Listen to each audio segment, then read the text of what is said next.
Jeffrey, off you go. So, as relates to the nature of thinking and questions about it, Angus, in our volley group, you've posted in a couple of different threads some videos or recordings or chapters or lectures from Steiner about the blood. One is the etherization of the blood, and the other is blood is a special fluid. I think he referred to it as juice. How is that? What's the blood's relation? What in that is relatable to how thinking works or what thinking is? Oh my, that's a difficult. Where am I going to start with that? Okay, you guys, you can help me with this. But if there's in GA 55, there's this lecture, blood is a very special juice. And what Steiner does is first of all, he talks about how it's a line from Goethe's Faust, where Goethe, Mephistopheles. That's right. Mephistopheles says to him, look, if you want all of these things, you've got to sign a contract. And Mephistopheles says you've got to sign it in blood.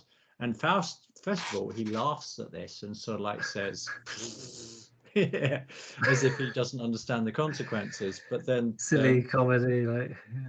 That's right. But then Mephistopheles, I'm going to say Mephistopheles. Araman sort of like turns around to him and says, no, I'm serious. And so for Steiner, the question becomes, okay, so why? And he introduces some alternative theories which he's going to dismiss as to why the accepted explanations of what's going on here don't hold water. And he launches into explaining what feels like, as is quite often the case initially, he starts talking about how thinking. No, how can I do this? Yeah, how with our eye we can affect what's going on in our astral body. Okay, and so like, what does that mean in practical terms that anybody would understand? We can make conscious decisions about like the content of our emotional life. We can do that by imagining things, by thinking about things. But everything that is going on in our astral body, in our emotional life, is happening in what Steiner calls an astral substance. But it's our individual. If this astral substance like lives whatever's going on, and that's obviously like where in Steiner's world, like Lucifer is also it's like a significant force in moving, creating these astral currents. So if we are completely unconscious, then it's like we live in this astral world where we've got like no understanding of a conception of self, and that we are a bit like in the dream state. We're complete victims to circumstances because we don't possess individual being. But when the eye begins to awaken, then like it is in like normal waking life, we experience ourselves as eyes and as also beings able to affect like what's happening in our astral bodies, in our emotional life. And emotional life in also here means what's going in on our thinking life as well. So what's the content of our souls? So he describes that for the in this particular conference, and then he describes how this process is like moves also this eye-driven process, which can be used to I'm going to bring in like a random slight thought here, but a morally developed eye can clean up the astral body, if you like. It's like can remove the temptation of Lucifer, and someone like St. Francis of Assisi would be an example of somebody who has like transformed their astral body in a Steiner world. So their feelings are more kind of like informants for them rather than the sea that guides, that carries them along. Which is why St. Francis can speak and understand with animals. Exactly, that's right. And so he then takes this this awareness of like how the I can directly impact our thinking, feeling life, and saying, okay, so but how does that I express itself in the ether body? And he goes on to describe how these processes get, I can't think of a better way of describing it, but incorporated into the well, the blood, because the blood is human plant juice, if I can put it like that, where plants, it's like they don't have any emotions, so like they just get on with growing, and that's what blood also helps us doing. But because we are animals, we have red blood, which can be affected by the astral.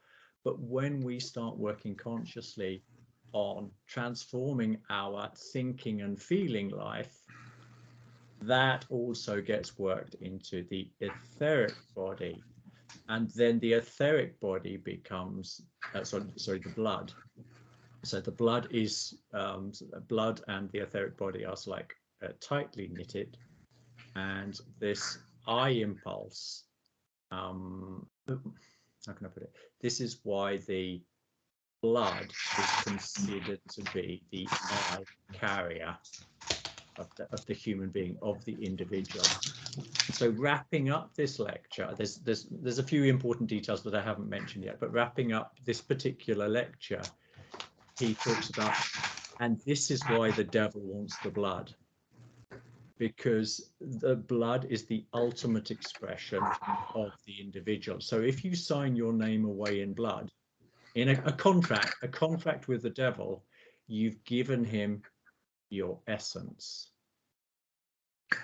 So is the suggestion then that because this is a material that you can give away and someone else can take possession of it, and through that material, because the individual has, through the astral into the habits and the rhythms of the etheric, has touched right down into that material. So you, in this way, you can actually give yourself away, which you couldn't do as a sort of intrinsic spiritual being alone. Is that the suggestion? That's my understanding, and it also links into like ideas of voodoo, I believe. Not that I know much about voodoo, but in the very basic understanding that I do have of it is, if you possess something that belongs to somebody else, the more it's like a hair or it's like a toenail or something like that, something that is a product of them. It seems to me it's in a similar flavor. But I do you want to come in on that, Jeff? It sounded like you had something to comment. You fucking did it, man. You pulled that off. That was incredible. Yeah, you did it. So what it makes me think of is I was there when they crucified my Lord. I held the scabbard when the soldier drew his sword. Something about piercing the side, right? And the blood drips onto the earth, and the earth is homeopathized because this process of the life of Jesus with the Christ inherent or incarnated provided that for humanity, right? So this is the thing that's missing from riddles of philosophy in an exoteric way. Mm-hmm. But this is the impulse. I believe this is the impulse that he's talking about as the agency that is running through the evolution of consciousness. So this is a Holy Spirit that's now in the etheric realm of the earth itself, and as beings with etheric bodies, we have access to that. So is it that in the blood, the potency of that, the representative of all humanity, the Christ being that is that pure sort of representation, essence of it and potential. In the potency of the blood, it enters the earth, and then you're saying that in a tiny nano homeopathic way has now entered the life, the etheric of the earth. Yes. So as a homeopathic potency throughout the whole earth for everyone. Yes. Okay. That's why Christianity is not a Western construct. It's not a construct at all. It's a living reality inside in the living, but not just in the living earth. I mean, the Christ being obviously has the higher body forms as well. But just perhaps maybe the Christians felt something about that, and then the church latched onto something and thought, oh, there's something important happened, let's use it. I think there are higher inspirations going in there, but I mean, I'll come back to what you said there, Jonathan, in a second. Just wanted to finish off a thought that Jeff was in on there. And that's where the second lecture, the equalization of the blood, he says exactly what you just said, Jeff. No, he doesn't He must be right. Homeopathic doses, but he's exactly. Yeah. This is a historical event, and we are gradually reaping the fruits of it. And it's an historical event and a present event, which is why in his 40th year, Rudolf Steiner could say that he bore witness to the mystery of Golgotha, that he was there, right? So part of the initiatory process results in being able to be present in the etheric world to see world history unfold, and why Rudolf Steiner calls Christ the King of the Lord of Karma, shepherding over the karma of every individual, something like that. Wow. So this is a developmental process, it seems, right? So it's not something that we just accidentally tap into. It seems like freedom is associated with accessing this, because one has to transform the astral body in order for that to precipitate into the blood as astral forces, sort of purifying the animalic, being able to commune with the animalic. In other words, many other words probably, but distillating into the blood as a process. So the blood becomes not only plant juice, but it becomes animalic consciousness and plant consciousness and ego consciousness, interfacing with a physiology that it's then developmentally incarnating into, but not as a given, right? And this is what links us into. I like your comment in the volley, Jonathan, where you say, would you say cripes or something like that? Cripes the Lordy. Cripes the Lordy. Because when you read Stirner in chapter 9, I mean, he is he's the epitome of like an individual, sort of like, I'm just here. That's like there's no moral authority over me whatsoever. I do what I want because I am who I am. I think you found an even better quote to that, didn't you, Jonathan, in the book? I don't have the books in the other room, but he's like, not even thoughts can command me. You know, there's I am, and it's wonderful because the Stirner's, you know, very unknown, and he was like I've seen, you know, there's a sketch of him you can see, and he's just unassuming looking guy, married, you know, worked in the office, and yet he's reached this point of absolute freedom, but then I think he doesn't do anything with it. He's just And I there. think that's when we get to the philosophy of freedom. That's where we're going to. Although, to my mind, he never mentions Stirner once in philosophy of freedom. But it's No. when you read the second half of the philosophy of freedom. I mean, once you're aware of Stirner, you can hear him in the background there, or half of his voice, the useful part of his voice, the individual element of him, but not the morally developed part that also is an essential part. It's so go on, Jonathan. just quickly, just to say, it strikes me, he finishes his book, if I can remember, he says, I am, I can't remember the exact quote, but it's basically, I am founded on nothing. I am founded on nothing. So there's nothing that determines me. And it strikes me that he embodies that I am that I am, just as a pure statement, but just as that. And then, but then the question is, and then what do you do with that? I think it goes a lot deeper. That question. I mean, you used in the chat, you said about like eating, drinking, and sleeping. Is that all there is to it? Is anybody thinking about Tolstoy here or something similar?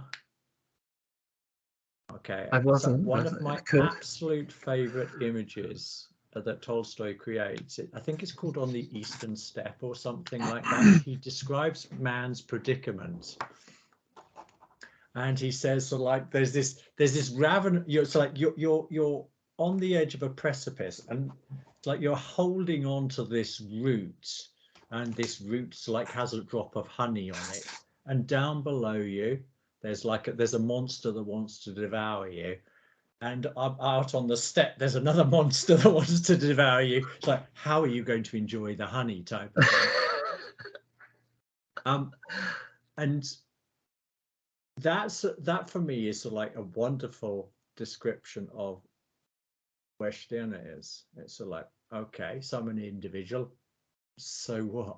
I mean, where's meaning in life if all I have to do is to live? And I think again, this is where anthroposophy is. Sorry, no, I shouldn't. This is where the Christ impulse is absolutely of fundamental importance to me, because if I've understood it correctly, the way I experience it is it's actually when the more intensely we can experience that emptiness, that lack, the more we can actually invite into us this this Christ being. If you hear Steiner describing what type of state of mind you need to be in, or you're likely to be in when you see the etheric Christ, it's a state of complete loss, desperation, and hopelessness. But the idea is, it's like, if you've got Christ, is that absolute foundation on which everything. What is Christ? It's like is ego consciousness, but based in. If you listen to the Christ message, then Christ isn't about who he is. He's an emissary of God. So it's leading back out into the spiritual world. I am part of a whole, and this becomes like the bedrock on which you can build, on which you can build a mental life, I suppose.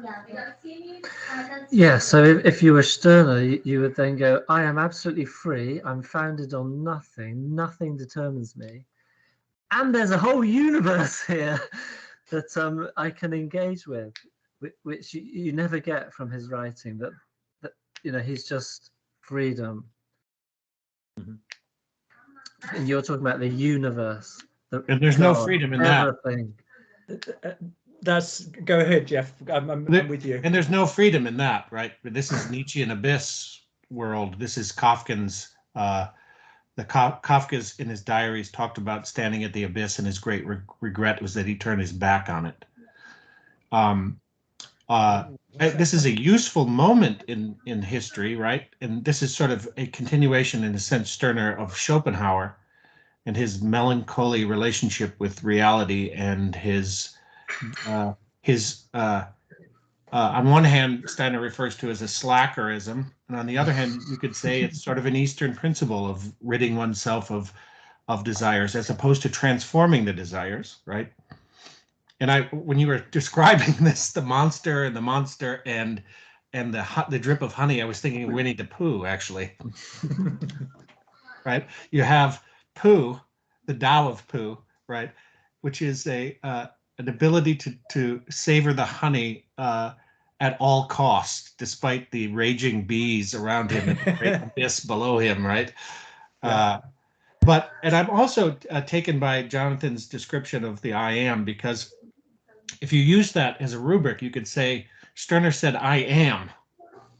And then if you link that up with some other worldviews that came before, you could say, I am that, right?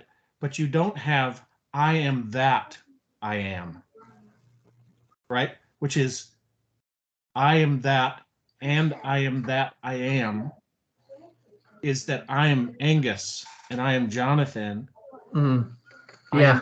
I am there I am. And it also goes to Jonathan's description of the way artistic device works, say, because it unlocks this empathic possibility of seeing myself in you and through you, actually through your eyes, is really what empathy means. It's within the pathos of the other. It's not anti-pathos or even sympathos.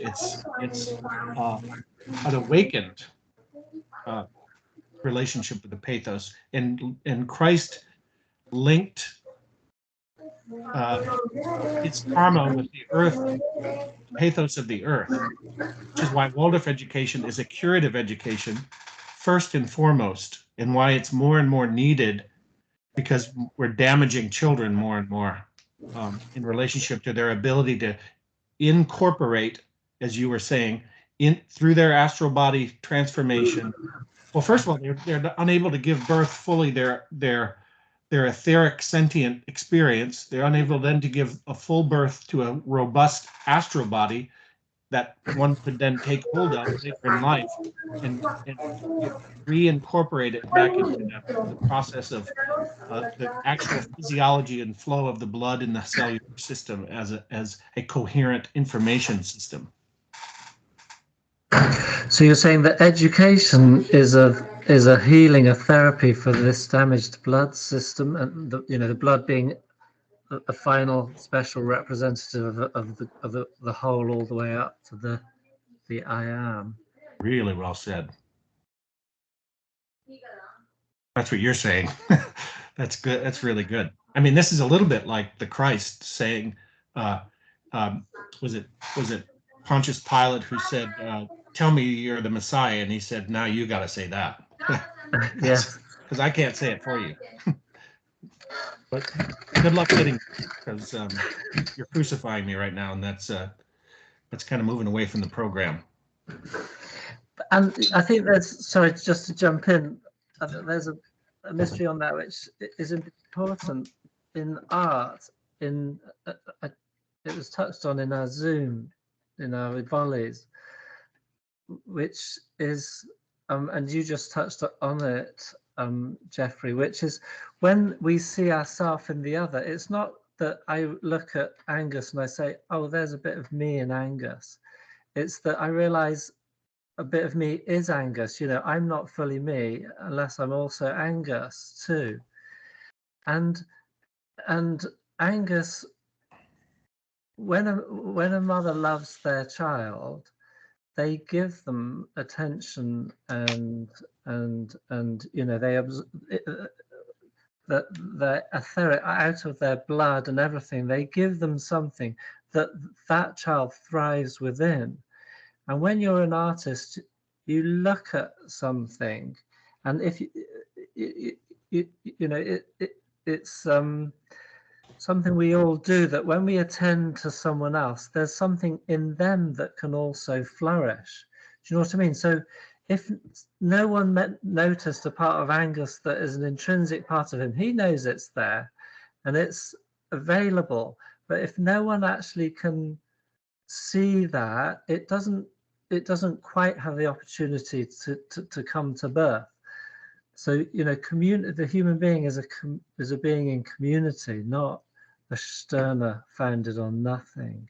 Although that is an important, you need to found yourself on nothing. So to be free from all the influences, to then take the next step. I'm going to add another level of detail that I've remembered whilst you were describing that, Jonathan. And it reminds me, have either of you read The Holographic Universe? Or I think I've read some of it. okay, I read it so like 10, 15 years ago. Anyway, you don't actually have to have read it. It's a very interesting book in itself. But anybody so a hologram, you guys know what a hologram, 3D representation. But one of the amazing qualities or characteristics of a hologram is you can break that hologram, and in the shards you've still got the complete image. Mm-hmm. And Steiner has never seen a hologram, of course, because they didn't exist the way you and I can like pick up a hologram today, just when we pick up a credit card. Yeah, and we're privileged. Yeah, but he uses this exact image of how we when we lived in our clairvoyant consciousness, we still experienced the whole world,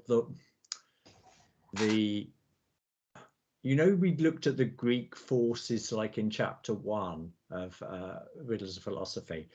So this type of connectedness with everything is still directly felt. It's a very fuzzy consciousness, but it's there. And he says that our role, so like with our thinking, this is why it has to be an individual process as well, is with every thought and emotion that we have, and the more often we have it, so like the greater effect. What we are doing is we are putting our own stamp on our blood in our individual. But he says one of the things about the nature of these images that we are creating in ourselves, and this talks very strongly to clarity of thinking here, is these images that we're creating are far clearer than anything that was possible before. Wow. And I think this is part of what is going on with why the philosophy of freedom is so hugely important in this whole movement, because it is forcing us to think in crystal clear concepts, and we have to deepen ourselves into it. I've read the philosophy of freedom 10 times, if not more, and every time you read it, you enter at a new level, and you ask yourself, how did I miss that before? It's the same black and white characters on the same page, they haven't moved, but something has changed here, and a new level of clarity has awoken in me. And basically, I'm hoping somebody's going to pick up this thread, but my best understanding of why the philosophy of freedom is so important is because when we really have created that a certain level of clarity of thinking about the relationship between thinking, feeling, and willing, and individual consciousness, that opens us up to clairvoyant consciousness. But I mean, thinking is in itself a type of clairvoyant consciousness. I mean, we can't, but it's not so like the visionary state that we might, it's like, you know, having visions and seeing the future and that type of thing. But once we so again, random thought again. Once we get a certain level of clarity of thinking, we are able to see through the lies of media. We are able to see through Ahriman's nature, so that we are no longer deceived. That is a type of clairvoyance. Well said. That's well said. I think you're right. I think it describes, I hadn't thought about it in those terms because clairvoyance is clear seeing. Clear seeing is a perceiving with thinking. And the next step is replacing the media images with one's own imagery that's incorporated into reality or is in relationship to reality. Yeah. So if As opposed to a clairvoyance, mediated reality, that's what I was going to say. yeah, if clairvoyance is clear thinking, this is because thinking is like when the fish developed into an amphibian, it developed gills, and so it developed a new capability, and it would also develop new senses. And so, sounds like what you're saying is that thinking is can be a self-conscious development of a new organ that's going to be a perception, a clairvoyance, and that will go through imagination, because to imagine that to make thinking more imaginative, because it has to be able to perceive, it has to have a picture facility. It's a very interesting thing, because if you have to see something new that's never been seen before, so you have to both together develop the ability to see the thing before, but also to let the completely new thing develop that ability, so that you're actually seeing that new thing and not creating your own fantasy. And so one has to be, to fashion that organ instrument, one needs to be very precise. And nature was so careful in making all our bits. So thinking, if we're taking on that job initially with thinking, we need to be very careful. It's very helpful to have some training wheels.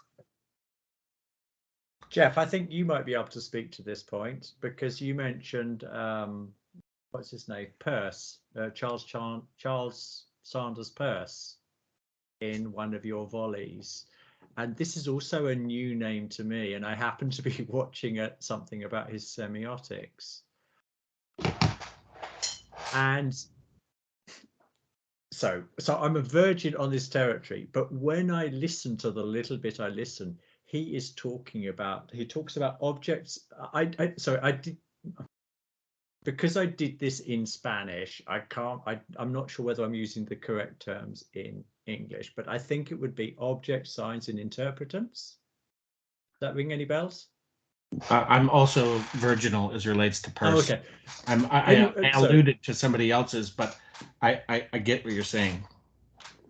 But it's what you're describing here, Jonathan, that what we're having to do is we've got appearances, and that's only what they are. They only become real once we get through to the thought content, the conceptual frameworks behind them. That's when they become complete reality. Reality is object plus thinking, and we are responsible for that thinking. We are responsible for creating that conceptual framework for interpreting the world around us. And when we get that right, when our thinking is like the true conceptual thinking substance that created that, let's take World War II, because it's uncontroversial now. I disagree, but anyway. I was trying to take something like non-topical, but it's hugely interesting. But we can, if we look at the whole, what caused World War II, hugely interesting subject in itself, and not necessarily the first. It's a lot more nuanced than this bad guy called Hitler tried to invade Poland. type of thing. That's reality. That's reality. But there's a whole world of things that happen around that event. All the wills of different players around the globe making certain decisions which all contributed to this. And this is part of the truth of what World War II was. And the more clearly we get behind this will that was pushing certain events and the thoughts that were expressed to make these events happen, that's when we're approaching the truth. If we only focus on a little bit about this evil guy called this evil artist who grew up in Vienna, then whilst we've got a little select corner of an appearance, but there's so much more, and we need to permeate that with our thinking, and then we can say we're getting a truer handle on what really happened then. And then you apply that to today's events as well, and you realize you've got to pull in so many different sources of so many different appearances, and then sources of understanding to make sense of it. Now people doesn't exclude certain things and includes only other things. Sorry, I think you want to say something. There's so much there. I want to tie it in with what Jonathan was saying what Jonathan was saying is relates in the volleys as relates to thinking being a transformational reality. Say that it's like there's a reason we live in our heads and we live in an economic time, because it's a transformation of resources, and that's what thinking does. It takes the material and changes it and turns it into something else. If it's not your thinking, then somebody else is changing your material into something else. So it's very important it becomes your thinking. But this idea of object transformation that you also mentioned, Jonathan, I wanted to riff on that a little bit, because I bring in the 12 senses here then, because we say that thinking is clear seeing, say. It's one thing that thinking is. It's also clear hearing, it's clear willing to, or clear clear experience of the well-being of another, say, something like that. If you look at the 12 senses, they are objects in a certain sense to look at. And the way in which we're transforming the objective nature of seeing is into seeing, tasting, smelling, and to some extent warming. We're transforming that into the imaginal, into the appearances not being a snapshot appearance here and a snapshot appearance here, but we're saving the appearances, in Owen Barfield's language, into a flow of imagery. And the appearances then come alive as expressions of the underlying multi-dimensional reality underneath that, right? Is that an accurate way of describing imagination? I think it might be. And I want to bookmark the 7 life processes, because underlying the 12 senses are the 7 life processes, which have to do with things that we're not nearly achieved yet, as being incorporated into as spiritual beings, but things that we have that speak to where we are in evolution, in the evolution of consciousness. So I think right now, for example, we are in the heart force period. We're in the sun period. We're at the place where the organ of the heart is separating out that which is essential and that which is inessential, as permeated also by the way in which nutrition breaks down in processes discernible bits that are then taken up and either brought into a flow and incorporated into the blood, or excreted, something like that. So are you saying that at this point in time we're still digesting it was in the sense of, if there's a process that changes what we are into what we will be, and it will go through assimilation, various processes, no, I forget how it starts, but eventually there'll be like an assimilation, and then it will recreate a new thing. Yeah, reproduction, regeneration and reproduction. We'll be able to reproduce ourselves. Now, Right. this sounds fantastical, but if you read Man as Symphony of Creative Word, then it doesn't seem quite as fantastical as certain rishis were able to conjure bees, perhaps out of flowers that were fluttering, and the transformation occurs, and the flower goes off and becomes a butterfly, or I'm kind of riffing there, but you get the idea that life works in these ways of transformative ways. I don't say that we're at the digestive period. I think that's the intellectual soul period. That's the analytic tearing things apart. It starts when you put it on the tongue. The separation starts to occur. You start to be discernive, and then the whole process is a breaking down of material. And what happens with and that's the digestive organs, right? So, but then what happens and I think there's an organ actually associated. I listened to Dr. James Dyson. Do you guys know that guy? He's an anthroposophist he's a psychologist, anthroposophist who deals with the life processes as psychological cognitive processes. It's a really fascinating conversation he has with a eurythmist going through the 7 life processes. In any case, with all of the things we've talked about as relates to blood and the heart, these are sentient life processes that have cognitive and perceptual import to us, and they, as we transform the senses, those processes become more and more consciously our thinking becomes more and more consciously incorporated into the life processes of the body. And so what is the process? It's not nutrition, it's the one beyond nutrition that is associated with the heart.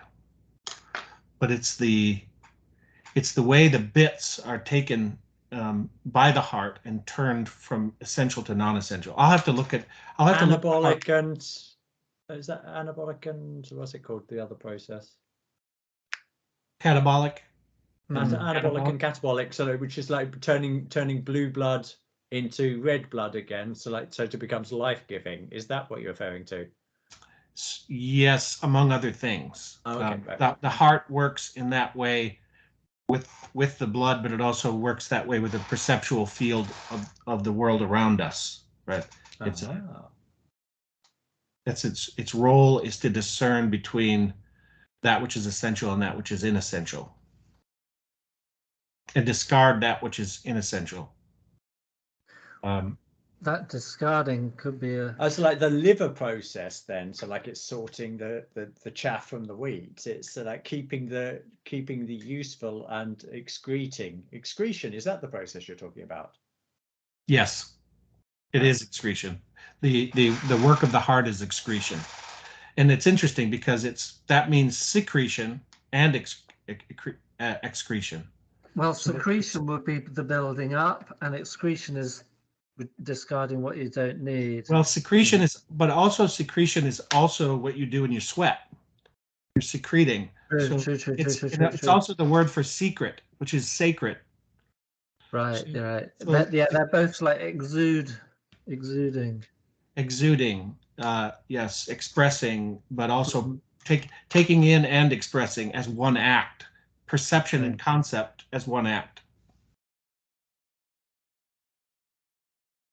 I was just thinking when the excretion came up, looking at discussing like problematical manifestations in the world in the sense of like modelized thinking and so forth.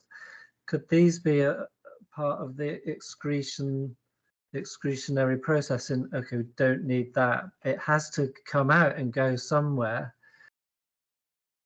As the evolution goes on, saying, okay, we're going towards clairvoyance, imaginative thinking, and bringing up ourselves into a more spiritualized form. But is there also an excretion that has to happen? not an excretion like as the sort of snail excretes its shell, but an excretion as we say, that's got to go because we can't use it right now. We'll use it as fertilizer later. It's very rich and it's too rich for us. Yeah, this sort of comes to the point where we are as a society, I would say, because this is another riff on that, I suppose. Because right now we basically use excretion as nutrition. What should be tossed out is what we're living on.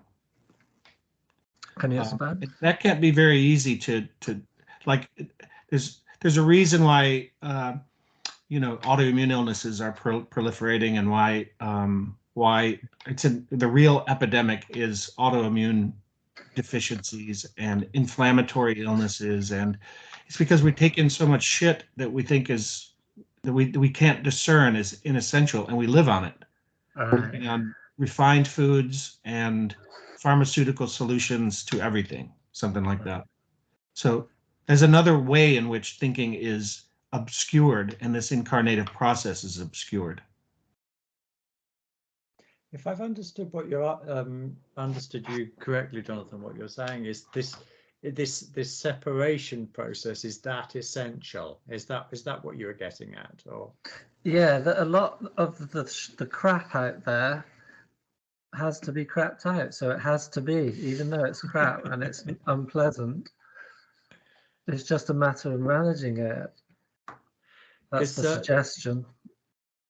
I'm wondering this. You guys might be able to help me to like join up the dots which aren't quite joined yet. But another part of this lecture that I referred to at the beginning, Steiner talks about initially we just had a sympathetic nervous system just to absorb the world in.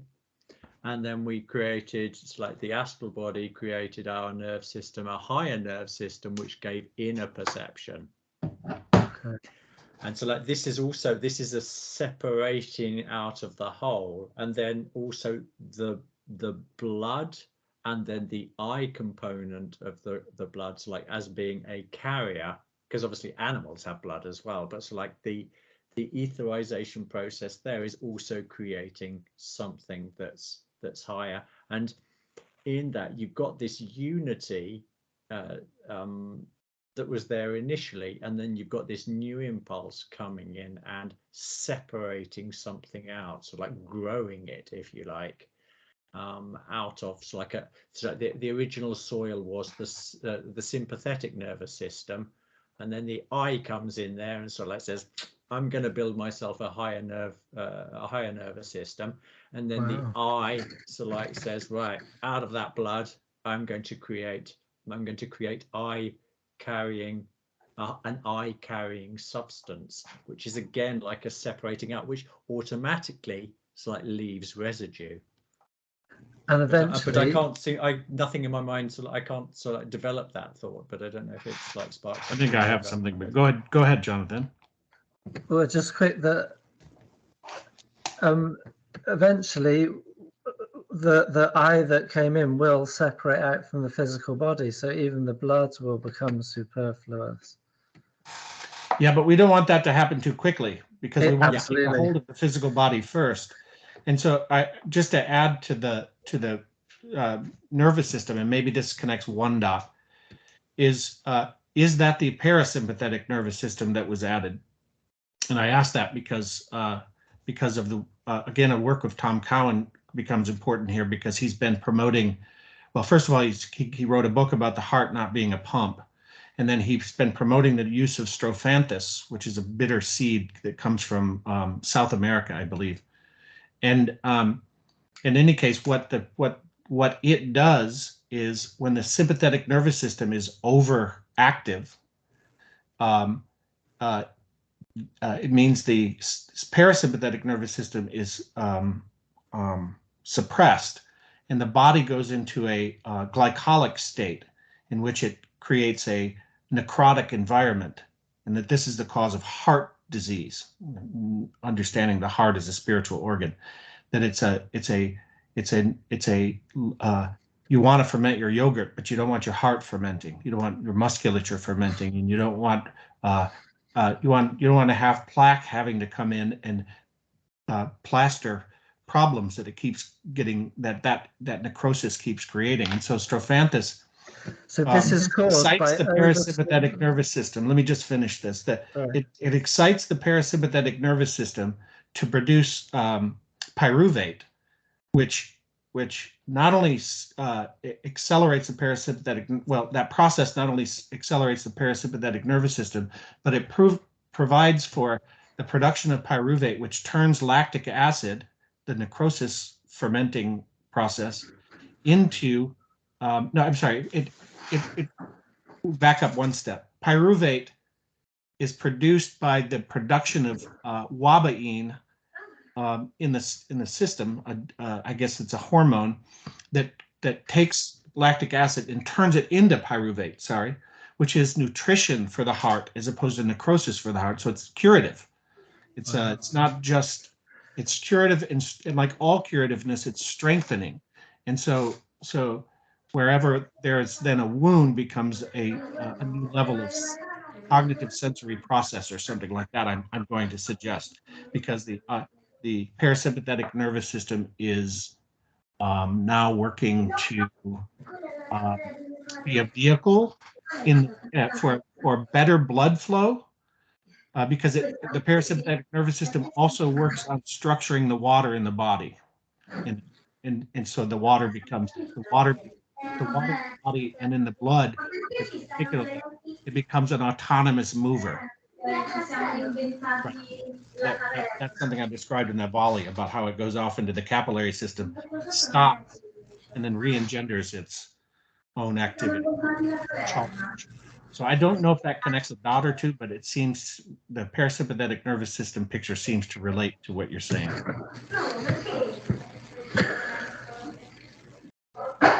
Jonathan?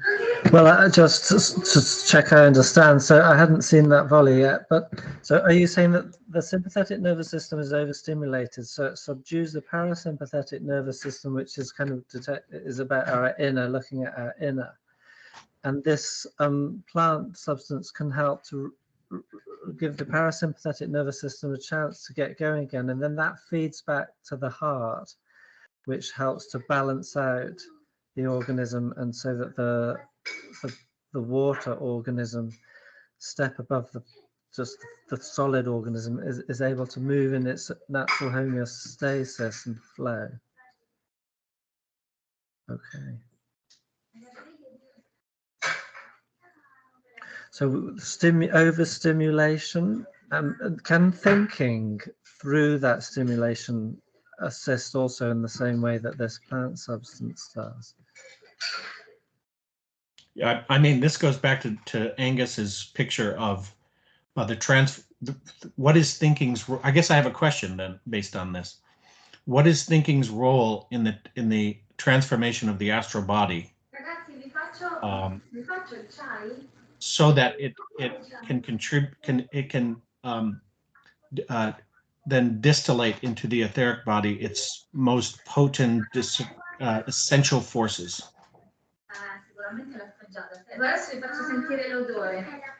And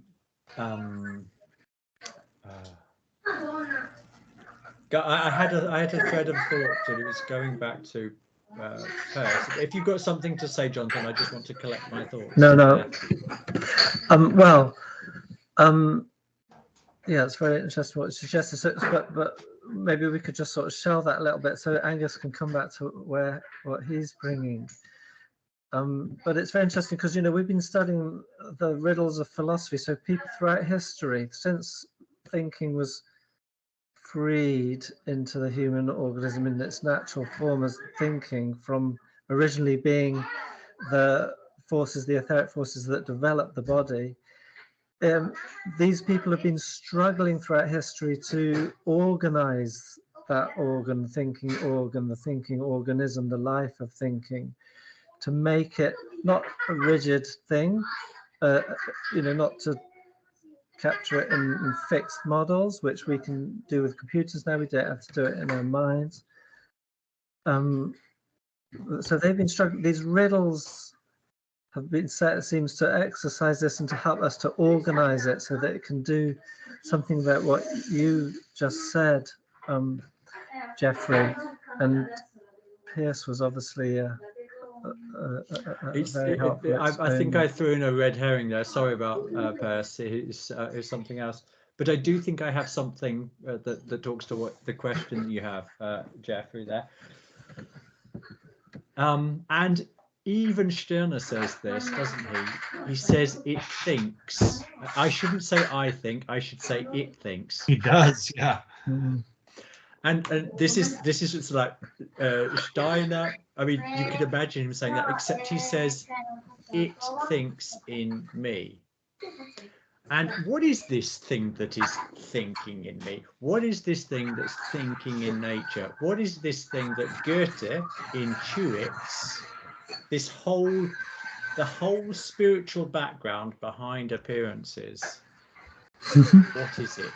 Where is it? Yeah. And this is what we're trying to. So when we have our thoughts and when we have our feelings and when we look at nature, we are seeing manifestations of what in our thinking. What we can begin to approach is what Thomas Aquinas would call the first mover. What created that? The archetype. Isn't that what's going on? Well, because thinking, we've got this blind will of, and blind will, like Schopenhauer uses it, it's like this blind will that sort of like forces evolution forward, and we are completely blind to it as well. Now, Schopenhauer thinks there's no reason behind it. It's like people who study a bit of Steiner tend to think no, and other philosophers as well, of course, tend to sort of like say no. There's reason behind it. It's not blind reason. It's we are blind to that reason. We are blind to the thoughts and concepts that are determining what we're seeing, and that's what we are recreating in ourselves. This clear conceptual thinking, which also relates to feeling. Even though I'm talking about thinking the whole time. Feeling is also a percept. It's part of the real world, so it is also there to be examined. But these blind will forces, I should find a better way of expressing it. The will forces which have a spiritual essence behind them, we are blind to. Yeah. And with thinking, we gradually peel back the layers to see what it is. What is thinking in us?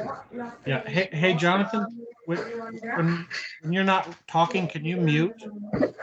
Sure. It's really loud on my side. It's hard to keep the thoughts together. Thank you.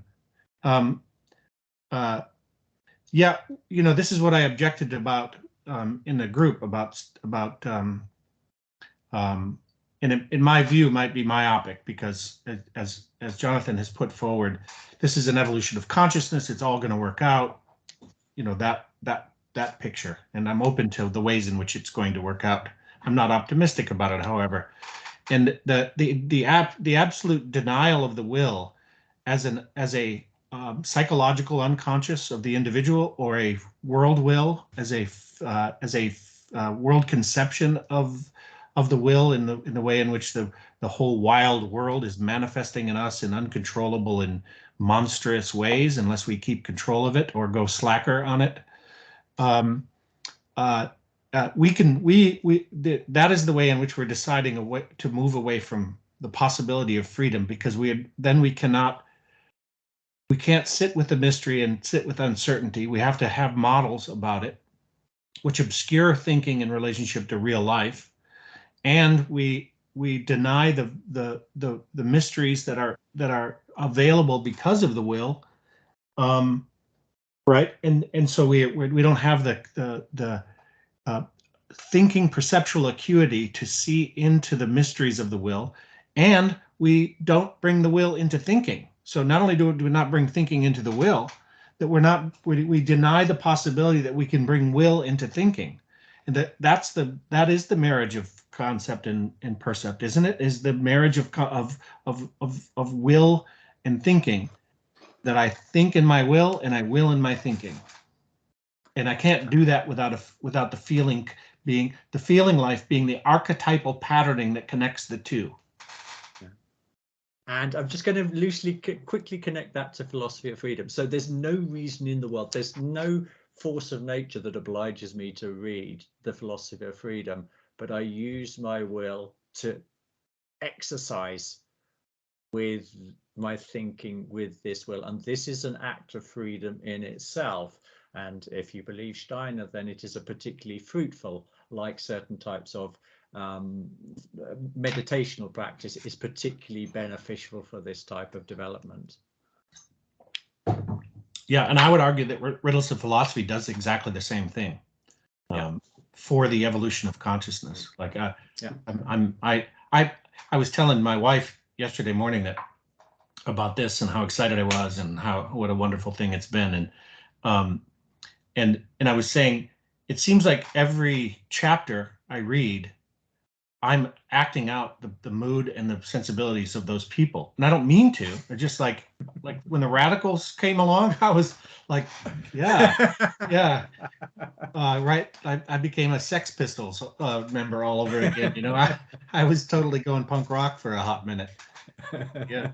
Like he brings you in.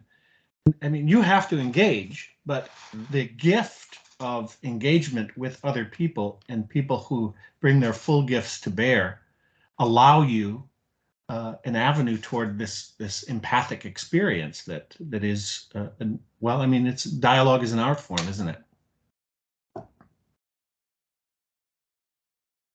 And I guess it's at its, oh my God, sorry, that war in the background. It's at its crunchiness with the, if you can't follow a dialogue with thinking, you know, if there's not much thinking in a dialogue, there's a part of us that is just not engaged. We can have happy thoughts about it or unhappy thoughts about it. We can be really engaged with it with our will. But it, you know, what is it? It is a thinking, willing, and a feeling thing. Well, then it is love. It's all three of those. It's love as a deed. Yeah. Yes. And a wise love, because it's not blind. It's careful and. No, what does he say in Philosophy of Freedom? Some say love is blind, but basically, to paraphrase, I say love is that which allows for allows you to the see imagination, things other people can't see. The clear thinking and the imaginal realm to enter in and allow you to see something in somebody that 1,000 people have passed by without noticing. It's one of the most beautiful parts of the book.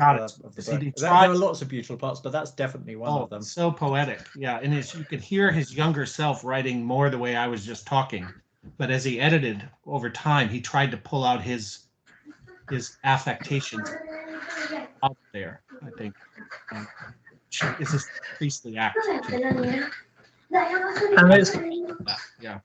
it's vital that we hold that, because otherwise one can come to the book or a book like that and say, but thinking's really boring and dry, and how come this is the future? Can't I just meditate and you know, perceive the spiritual world that way? Can we just evolve to a higher level?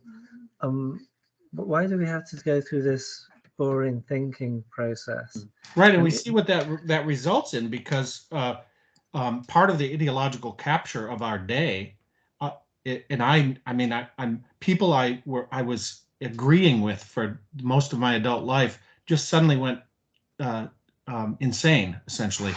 And one of the ways in which they talk about this relates to like social justice, for example, is I can only feel what I feel, and that's valid, and you have to validate my feelings, right? And I'm like, yeah, right, I do validate your feelings. Now transform them into cognitive capacities, because you're burdening me with your ideological capture and then accusing me of everything that you don't want to take responsibility for, because I don't feel that way about it. I love that. Yeah, well, thanks for allowing me to vent a little bit too. You did it for me too. Ah, I feel so good now. Well, we're past 2 hours. I have. Is that really? No, not 2 hours. Is it 1 hour? I'm going to go and carve up pumpkins in a minute. Okay, I'll press stop on the call.